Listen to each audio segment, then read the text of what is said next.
December 1386, King Charles VI of France and his wife watched a duel. The combatants were Jean de Carrouges and Jacques LeGris. Once friends, they were now bitter enemies. Carrouges had accused LeGris of raping his wife, Marguerite, which LeGris denied. To let God decide who was lying, the king permitted them to settle the dispute through a judicial duel. Chapter 1, The Truth According to Carrouges. The scene shifts back to 1370. With the English army laying siege to Limoges, under orders from their lord, Count Pierre of Alençon, Carrouges and his men were to defend a bridge. To provoke the French army, the English began slaughtering civilians. Unable to bear it any longer, Carrouges, against his father's advice, charged forward shouting, "Long live the king!"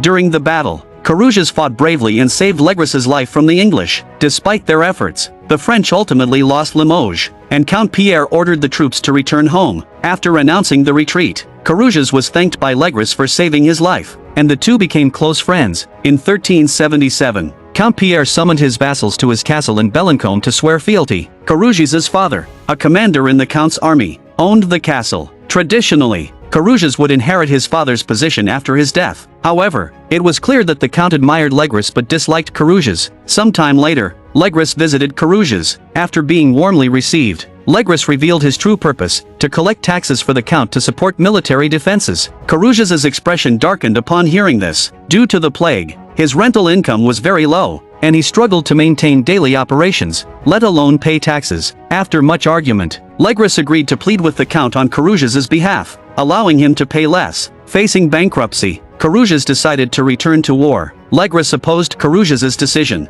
pointing out that Carrouges had no heirs and if he died, all his property would go to the Count. Carrouges explained that he was already bankrupt, and war was the only way to earn money. 1380, Carrouges fights in Normandy. After a victorious battle against the English, Carrouges and his troops stationed themselves in the territory of Robert de Beaumais. Carrouges was disgusted by the name Beaumais, as the family had sided with the English in previous battles. Even though they now swore loyalty to the French king, their treachery could not be erased. Due to his animosity, Carrouges refused to shake Robert's hand. However, Robert's daughter, Marguerite, caught Carrouges' eye. Seeing the mutual attraction between his daughter and Carrouges, Robert saw an opportunity. The Beaumais family was in a dire situation due to their tarnished reputation. Marguerite's marriage to Carrouges could help restore their standing in France. After negotiations, Carrouges agreed to marry Marguerite, with a large dowry of land and wealth. Thus, Carrouges gained a beautiful wife and escaped bankruptcy. Soon after, LeGris visited Carrouges. To Carrouges' displeasure,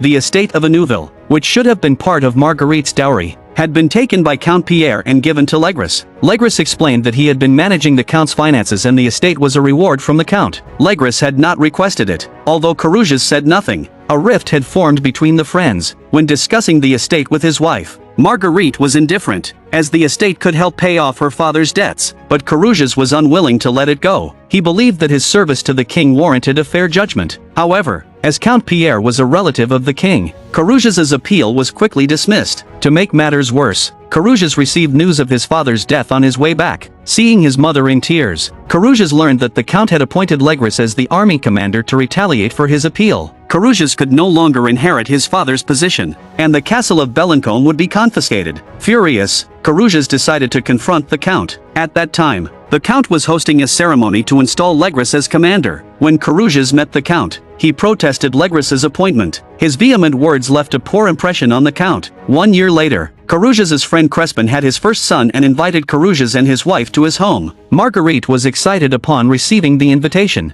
seeing it as an opportunity to reintegrate into noble society. At his wife's urging, Carrouges decided to attend the banquet. The couple soon arrived at their friend's home. Carrouges and LeGris met again. Despite their past conflicts, Carrouges extended a hand of friendship after shaking hands. To show goodwill, Carrouges asked his wife to kiss LeGris, but this kiss disturbed LeGris deeply. Soon after, Carrouges prepared to leave for battle in Scotland. Before departing, he shared a tender farewell with his wife. During the ensuing battles in Scotland, Carrouges fought valiantly. The Scottish campaign cost the French dearly, but Carrouges survived. After returning home, Carrouges' wife joyfully embraced him, but he looked exhausted and sad. The next day, Carrouges personally reported the battle situation to the Count, and then went to Paris to collect the overdue military pay. A few days later, upon returning home, Carrouges received shocking news: Marguerite had been raped by LeGris. Marguerite explained that one day, while Carrouges' mother took all the servants out, leaving her alone at home, LeGris suddenly visited. He had his servant find an excuse to trick Marguerite into opening the door, then barged in and assaulted her, with tears in her eyes. Marguerite pleaded with her husband to seek justice for her, and Carrouges agreed. Carrouges quickly gathered his friends. According to the rules, Carrouges had to appeal to Count Pierre, but knowing the Count would protect Legris,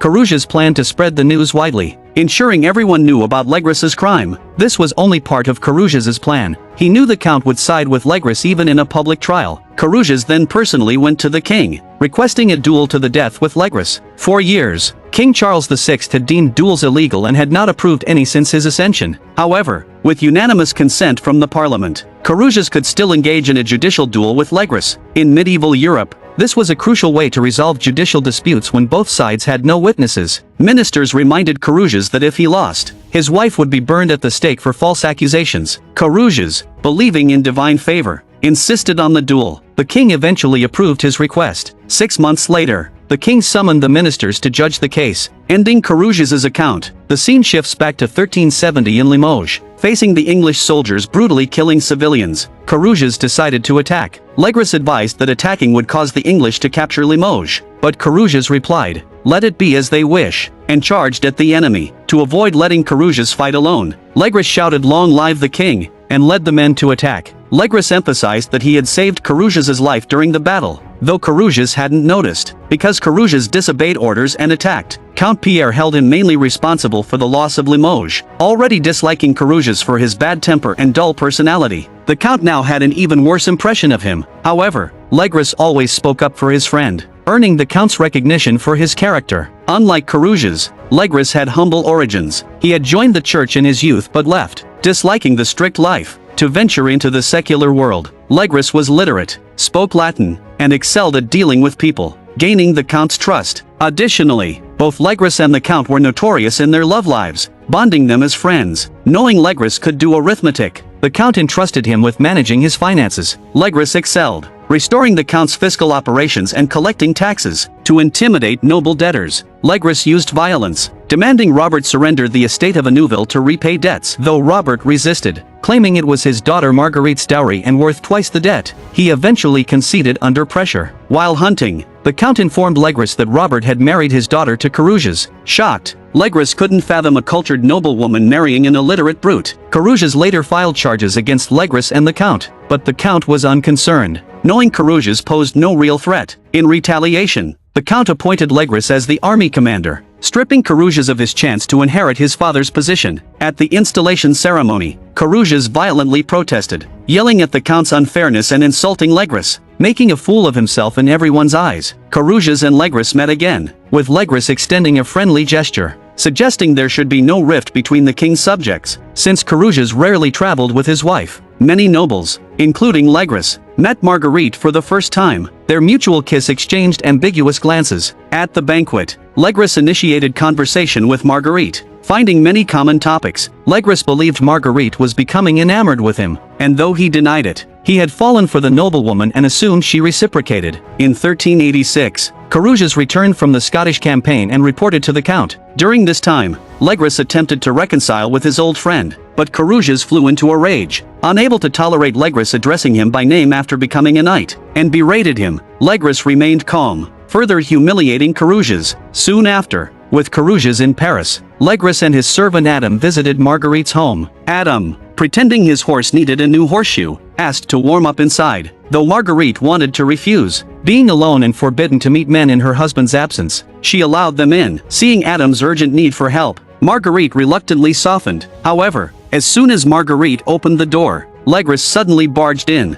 He shouted at Adam to wait outside while frantically declaring his love for Marguerite. Initially, Marguerite was alarmed by the situation, but she soon seemed swayed by Legris's words. When Legris attempted to be intimate with her, Marguerite refused. As she tried to escape, she deliberately removed her shoes and, with a seemingly resistant but inwardly pleased demeanor, led Legris to the bedroom. Thus, Legris raped Marguerite, though he believed her resistance was only superficial and that they were both driven by mutual affection. Before leaving, Legris instructed Marguerite not to feel guilty or tell anyone, warning her that her husband would kill her if he found out. After parting from Marguerite, Legris sought confession from a priest, convinced that his actions were driven by love but also feeling he had betrayed his friend. As Carrouges made the incident public, Count Pierre was pressured to investigate the case. According to LeGris, he had not raped Marguerite. Their actions constituted an affair. The Count remarked that either way, people viewed such behavior as evil, making LeGris's argument unnecessary. The Count assured LeGris that he would protect him in court and that LeGris needed only to firmly deny everything. The Count quickly held a public trial in Carrouges' absence, declaring his confidant innocent and forbidding further discussion on the matter. As the Count prepared to report the trial's outcome to the king, news arrived that Carrouges had already reached Paris and requested a duel with LeGris. LeGris, retaining a lower clerical status, was immune to secular court judgments. If he invoked clerical immunity, he could avoid punishment. However, LeGris believed his honor had been damaged by Carrouges and refused to seek the church's help. Ultimately, LeGris attended the royal court, denying any assault on Marguerite and swearing an oath to that effect. LeGris's account ended there. Comparing his and Carrouges' stories, their descriptions of major events were similar, but many details differed. Both tried to portray themselves positively while discrediting their opponent. The film transitioned to Marguerite's perspective, emphasizing truth to suggest her version was the most accurate. The scene returned to Carrouges and Marguerite's wedding, where Marguerite anticipated the most significant moment of her life. However, instead of loving looks from her husband or her father's blessings, she witnessed two men arguing over an estate. Carrouges was furious about Robert's forced handover of the estate to the Count. After a tantrum, Carrouges looked at Marguerite, stating he hoped she would fulfill her duty as a wife by bearing a male heir. Hearing this, Marguerite felt deeply saddened, perceiving her wedding as a business deal between Carrouges and her father rather than a union of love. In the following days, Carrouges constantly pressured Marguerite to conceive. In Carrouges' narrative, he was a gentle and caring husband, but Marguerite only pretended to comply. The marriage brought her no genuine happiness. On the day Carrouges and LeGris met, the statement that the king's subjects should have no rift came from someone else, not LeGris or Carrouges. When Marguerite kissed LeGris, she felt his overt forwardness but did not look at him with affectionate eyes, finding the gesture repulsive. At the banquet, while chatting with noble women, Marguerite learned that LeGris was notorious for his flirtatious behavior. She admitted he was handsome but felt her husband didn't trust her. While dancing, Marguerite praised her husband for reconciling with LeGris but subtly mocked LeGris's narcissism. Despite Marguerite's polite smiles while talking to her husband, LeGris narcissistically believed she was flirting with him, forming the basis of his version of events. Back at the estate, Marguerite and Carrouges led a monotonous life. Despite years of marriage, they had no children, leading to frequent quarrels. Carrouges prepared to leave for Scotland, instructing Marguerite to always have servants around and take good care of the estate. He believed the estate would struggle without him, but he underestimated Marguerite. Under Marguerite's excellent management, the estate thrived better than before, and she found personal fulfillment. However, because she hadn't conceived, Carrouges' mother, Nicole, saw her as an unworthy wife. Despite all her contributions, Marguerite was deeply frustrated by this ongoing tension. Hearing about a famous Parisian tailor, she and her friend Marie went to have dresses made. While waiting, Marguerite saw LeGris at the horse track. After exchanging greetings, she remarked that despite LeGris's misconduct, he was undeniably handsome. When Carrouges returned from Scotland, Marguerite dressed in fashionable clothes to surprise him. However, Carrouges was furious, thinking her attire resembled that of a prostitute, and his mother agreed. In truth, this fashion was led by the queen herself. Before leaving for Paris and the Count's estate, Carrouges instructed Marguerite to always have servants around and, for safety reasons, not to leave the house. One day, Carrouges' mother suddenly needed to go out for an errand, taking all the servants with her and leaving Marguerite alone at home. Soon, LeGris and his servant came to the door. Compared to LeGris's own account, the process was largely the same, but the key difference was that Marguerite did not like LeGris at all. Seeing this unwelcome guest about to assault her, Marguerite tried to escape. Her shoes came off in the struggle, not intentionally. Unfortunately, Marguerite was much weaker than LeGris, and no matter how she struggled, she couldn't fend him off. Unwilling to suffer in silence, Marguerite finally decided to tell her husband. When Carrouges heard about his wife's ordeal, his first reaction was to suspect that Marguerite had an affair with LeGris, so he roughly grabbed her by the neck. After Marguerite explained for a long time, Carrouges finally let go. Marguerite said she didn't want to stay silent after being violated and could only stand her ground in court with her husband's support. After thinking it over, Carrouges decided to support his wife. but he soon forcefully demanded that she lie down on the bed, saying he wouldn't allow Legris to be the last one to possess her. Subsequently, Carrouges asked his friends to help spread the word, but this quickly pushed Marguerite into the whirlwind of public opinion. Even her friend Marie no longer wanted to talk to her. Marie believed that Marguerite had previously commented on Legris's attractiveness, making her accusations seem baseless. Faced with her husband's series of decisions, Marguerite angrily thought it was too foolish. She merely wanted Legris to be tried in court, but Carrouges' actions were complicating things further. However, Carrouges didn't care about his wife's opinion. He just wanted to protect his own reputation. Soon, Nicole found Marguerite and told her that her struggle would only result in two outcomes: disgracing the family's name or putting Carrouges' life at risk. Nicole added that she had a similar experience when she was young but chose to hide it to protect the family's honor. Nicole believed that this decision allowed her to survive. The perspective returned to the courtroom. It had been 6 months since Marguerite's assault. Ironically, after 5 years of marriage without children, Marguerite was now pregnant. Because Marguerite had once praised Legris's looks, officials thought this could indirectly prove her affair with Legris. Marguerite firmly denied this and couldn't understand why Marie had revealed this to the court. Officials then made a big deal about Marguerite's pregnancy, suggesting the child might be Legris's. They even publicly questioned whether her marital life with Carrouges was harmonious. In the eyes of the public, Marguerite's dignity and reputation didn't matter. They were only interested in the dispute between the two men. No matter how the officials questioned her, Marguerite insisted she was telling the truth. The king finally approved the duel but told Marguerite that if Carrouges lost, she would be burned at the stake for perjury. Hearing this, Marguerite broke down because Carrouges had never mentioned this consequence to her. But there was no turning back, and Marguerite had to accept it. After the trial, Carrouges angrily questioned his wife about why she praised Legris. Marguerite retorted, complaining that Carrouges had deliberately hidden the severe consequences of losing the duel. Carrouges claimed that God would not punish those who told the truth, which made Marguerite even angrier. Carrouges was risking her life to save his own reputation. A few months later, Marguerite gave birth to a son. The night before the duel, Carrouges visited his wife and saw their long-awaited son. Marguerite was deeply saddened, thinking it might be their last moment together. If she had known the consequences of telling the truth, Marguerite thought she might have made the same decision as many women before her. The next day, the duel between Carrouges and Legris began, with the king and queen attending in person. All of Paris focused on the three people in the dueling ground. Before the fight, Carrouges reaffirmed the duel's purpose to his wife, while Marguerite loudly proclaimed that she was telling the truth. Once ready, Carrouges and Legris fiercely fought. Though they had once been close friends, they now fought to the death. After many rounds, neither could gain the upper hand with their lances. After both were nearly knocked off their horses simultaneously, they engaged in brutal hand-to-hand combat. Legris used many dirty tricks and clearly had the upper hand. Seeing Carrouges injured and down, Marguerite was plunged into despair. However, to the king, the spectacle was thrilling. He was more interested in the entertainment than in dispensing justice. After a bloody struggle, Carrouges seized an opportunity to counterattack and won the duel, saving Marguerite's life. Carrouges then approached the king to pay his respects. The king praised Carrouges and ruled in his favor. After his speech, the king hinted that Carrouges should quickly return to his wife. Carrouges limped towards Marguerite, and they embraced. But Marguerite knew in her heart that her husband did it for himself. As Carrouges rode out of Paris, he reveled in the crowd's cheers as a victor. However, it seemed people had forgotten that this trial stemmed from a woman's brave fight. Though the culprit was dead, no one cared about the scars in Marguerite's heart. Years later, Carrouges died during the Crusades, and Marguerite managed the family estate alone. She enjoyed 30 years of wealth and never remarried. The film ends with The Last Duel, adapted from the novel by Eric Yeager. Ben Affleck, who played the Count, and Matt Damon, who played Carrouges, both contributed to the screenplay. Whether in narrative pace, scene control, or detail setting,